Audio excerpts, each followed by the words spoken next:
Assalamualaikum warahmatullahi wabarakatuh. Halo semuanya, perkenalkan kami dari kelompok 10. Di video kali ini kami akan menjelaskan tentang materi GGL induksi diri. Di kelompok 10 terdiri dari Endigo Matthew, Jessica Zanaulin, dan Reva Olivia Sitorus. Nggak perlu tunggu lama-lama nih, selamat menyaksikan. Proses induksi diri pada induktor. Induktor adalah sebuah komponen yang dapat menyimpan energi pada medan magnet yang dapat ditimbulkan oleh arus listrik yang melintasinya. Induktor berupa kawat yang dililit sehingga menjadi kumparan. Kumparan bersifat induktif. Sifat induktif inilah yang sering digunakan dalam kehidupan sehari-hari. Karena sifat induktif dapat menyimpan energi dalam bentuk medan magnet. Besar energi yang disimpan oleh induktor adalah induktansi. Induktansi adalah sifat dari rangkaian elektronika yang menyebabkan timbulnya potensial listrik secara proporsional terhadap arus yang mengalir pada rangkaian. Rumus induktansi adalah sebagai berikut. GGL induksi diri terjadi karena medan magnetik yang ditimbulkan dari rangkaian itu sendiri. Sehingga proses terjadinya adalah pertama-tama arus listrik mengalir ke lampu sehingga menyala. Lalu arus listrik mengalir ke induktor sehingga lampu tidak menyala lagi, karena arus listrik tidak suka melewati hambatan. Karena arus listrik mengalir ke induktor, maka menyebabkan lampu mati, dan listrik terus mengalir ke induktor, lalu menciptakan medan magnet yang semakin lama semakin besar sampai batas maksimum.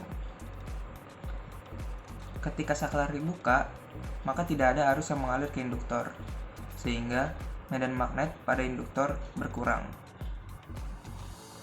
Kemudian, dari medan magnet itu terbentuklah flux magnet, dan terjadilah GGL induksi diri. Dari penjelasan tadi, dapat disimpulkan bahwa lampu dapat tetap menyala walaupun saklar mati, karena adanya kumparan. Jika tidak ada kumparan, maka lampu akan mati. Contoh penerapan dan penggunaan dalam kehidupan sehari-hari terdapat pada yang pertama dinamo, yang kedua trafo atau transformator listrik, yang ketiga adalah generator. Selanjutnya, saya akan menjelaskan tentang konsep dari GGL induksi diri. GGL induksi diri adalah GGL induksi yang disebabkan oleh rangkaian itu sendiri. Untuk mengetahui konsepnya lebih lanjut, kita akan melihat bagaimana proses terbentuknya GGL induksi diri dari sebuah solenoida. Pertama-tama, kita akan menggambarkan dulu rangkaian solenoida yang saklarnya belum disambungkan atau masih dibuka terlebih dahulu. Nah, seperti gambar di samping ini. Dari gambar di samping ini, kita dapat melihat bahwa E-nya yang merupakan sumber tegangan, terus ada V atau voltmeter, terus ada hambatan variabel. Hambatan variabel ini adalah resistor yang nilainya dapat kita ubah. Terus juga ada lampu, terus ada saklar yang berfungsi sebagai pemutus dan penyambung arus. Lalu dari gambar di samping, kita dapat melihat kalau semuanya itu belum ada perubahan atau masih dalam keadaan normal saat saklarnya belum kita sambungkan. Kita dapat lihat bahwa lampunya belum menyala dan voltmeternya juga belum bergerak. Dan kuat arus listriknya juga belum muncul. Lalu selanjutnya saklar akan kita sambungkan. Nah, seperti gambar di samping. Terlihat jelas bahwa terjadi perubahan pada rangkaian di samping, mulai dari lampunya yang menyala dan kuat arus listrik yang awalnya 0 dan sekarang berubah menjadi I. Nah, akan tetapi perubahan kuat arus listrik dari 0 ke I ini tidak langsung terjadi secara tiba-tiba atau drastis, tapi dia berproses terlebih dahulu.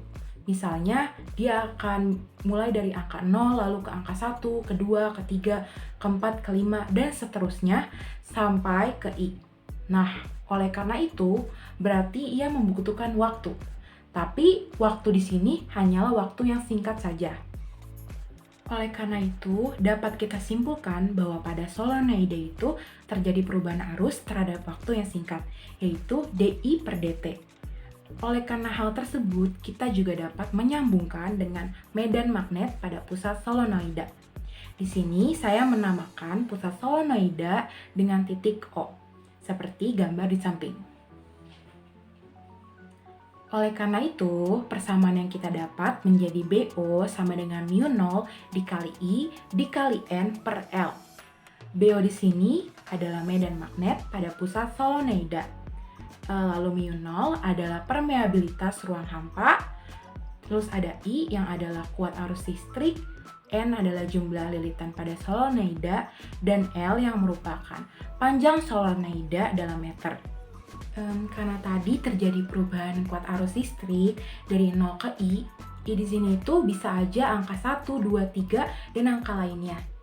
Nah, karena I-nya ini berubah, maka terjadi juga perubahan besarnya medan magnet dalam solenoida tersebut. Sehingga persamaannya dapat kita tulis dB per dt. Terus juga tadi terjadi perubahan medan magnet. Nah, ternyata perubahan medan magnet ini berhubungan dengan flux magnetik. Sehingga persamaannya dapat kita tulis menjadi flux magnetik sama dengan B dikali A dikali cos theta. Dengan B yang adalah induksi magnetik, terus A yang merupakan luas bidang, dan theta yang merupakan sudut antara arah induksi B dan arah normal bidang. Nah, setelah saklarnya udah disambungin nih, kita mau nyoba nih buat mutusin saklarnya. Nah, setelah kita mutusin saklar, malah yang terjadi itu lampunya ini masih nyala sesaat, lalu setelah itu dia mati. Dan seperti pada di gambar ini. Kan jadi banyak muncul pertanyaan-pertanyaan kan, kok bisa sih lampunya ini masih tetap nyala? Energinya tuh dari mana sih? Nah, ternyata setelah diselidiki lebih lanjut, yang membuat lampu ini tetap nyala sesaat sebelum akhirnya dia mati, itu adalah solenoida yang terdapat di dalam rangkaian. Setelah diselidiki juga, ternyata solenoida ini, atau yang bisa kita sebut juga dengan induktor, ini juga bersifat menyimpan energi. Jadi, dapat kita simpulkan bahwa lampu masih bisa tetap menyala sesaat sebelum akhirnya mati, itu karena ada GGL induksi dari solenoida itu sendiri. Nah, selanjutnya ada dua penyebab timbulnya GGL induksi diri. Yang pertama, kumparan yang dialiri arus listrik bolak-balik yang besarnya selalu berubah-ubah akan menimbulkan flux magnetik yang berubah-ubah terhadap waktu. Nah, yang kedua, perubahan flux magnetik ini akan menginduksi kumparan dalam rangkaian itu sendiri sehingga menimbulkan GGL induksi. Saya akan menjelaskan persamaan GGL induksi diri.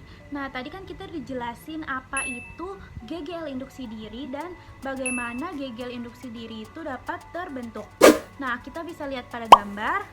Nah, di sini GGL induksi diri itu terjadi pada saat saklar ditutup. Saat saklar ditutup itu arus pun mengalir perlahan masuk ke dalam solenoida. Di solenoida ini terjadi perubahan arus terhadap waktu, jadi flux utama itu akan mengarah ke arah Q. Tapi solenoida itu nggak mau, dia ingin tetap seperti awal. Jadi dia dibuat ke arah P, induksinya itu akan terlihat pada voltmeter. Setelah nilai arus tetap, nilai arus itu kan sama dengan besar tegangan per total hambatan di rangkaian tersebut. Nah, kita beli contoh nilai 2 ampere. Nilai 2 ampere ini tidak tiba-tiba jadi 2 ampere.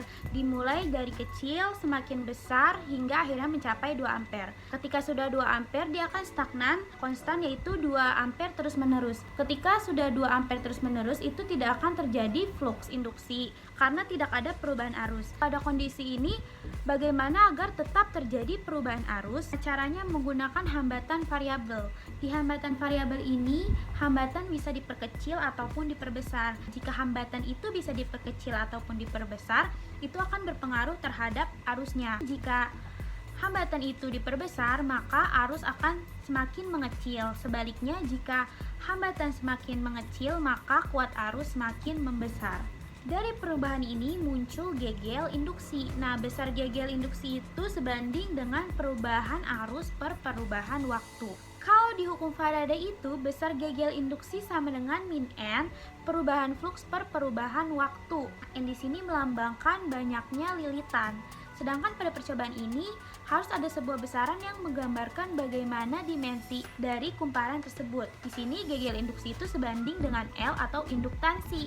Nah, satuannya itu H atau Henry. Di sini dibuat persamaan besar GGL induksi itu sama dengan min L dikali perubahan arus per perubahan waktu. Nah, dari persamaan di atas itu dikombin dengan persamaan Faraday hingga akhirnya akan memunculkan persamaan baru.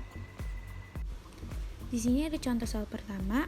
Sebuah solenoida mempunyai induktansi diri sebesar 8 Henry dialiri arus arah sebesar 100 mA. Besar GGL induksi diri solenoida apabila dalam selang waktu 0,2 second kuat arus menjadi 0 adalah berapa volt? Nah, cara menyelesaikannya itu menggunakan persamaan GGL induksi diri. Tadi udah dijelaskan rumusnya itu GGL induksi sama dengan min L perubahan arus per perubahan waktu. Nah, di sini L itu sama dengan 8 Henry, lalu arusnya itu 100 mA, kita rubah menjadi 0,1 dan waktunya itu 0,2 second. Tinggal kita masukkan ke rumus, min 8 dikali 0,1 per 0,2 itu sama dengan hasilnya 4 volt. Selanjutnya ada contoh soal kedua. Nah, suatu kumparan yang mempunyai induktansi diri sebesar 5 mH dialiri arus listrik sebesar 2,0 ampere. Jika arus tersebut dapat diputuskan dalam 0,01 sekon, berapakah GGL induksi yang muncul pada kumparan tersebut? Nah, di sini sudah kita ketahui L-nya itu 5 mH. Lalu kita rubah menjadi 5 kali 10 pangkat min 3 Henry. Nah, di sini I1-nya itu 2,0 ampere, I2-nya itu 0 ampere, dan delta T-nya itu adalah 0,01 sekon. Nah, rumus yang dipakai itu adalah GGL induksi sama dengan min L dikali delta I per delta T. Nah, nanti min L dikali I2 dikurang I1 per delta T. Lalu kita masukkan angka tadi. L-nya itu menjadi min 5 kali 10 pangkat min 3 dikali 0 dikurang 2 per 0,01. Nah, hasil akhirnya adalah 1 volt. Semoga bisa dipahami ya.